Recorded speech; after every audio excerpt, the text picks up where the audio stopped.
diba? At eto na, pagsamasamahin na natin yung itlog, asukal at tinunaw na mantikilya. Ilalagay na rin natin yung ating gata. Ayan, at maglalagay na tayo dito ng giniling na bigas at giniling na malagkit na bigas. Naglagay na rin ako dito ng baking powder. At haluin lang natin itong mabuti. Maglalagay na rin ako dito ng vanilya. Ito ay optional lamang. Kung wala naman kayo nito, pwedeng hindi nyo nalagyan. At yung ating buko. Ayan, yung bukong ilalagay nyo dito, dapat yung malambot yung pangsalad.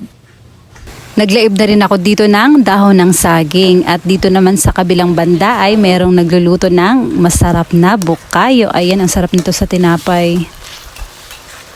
At yung dahon ng saging naman ay ilalagay natin sa taas ng ating kawali. Gugupitan ko lang yung mga sobra-sobra dyan sa gilid.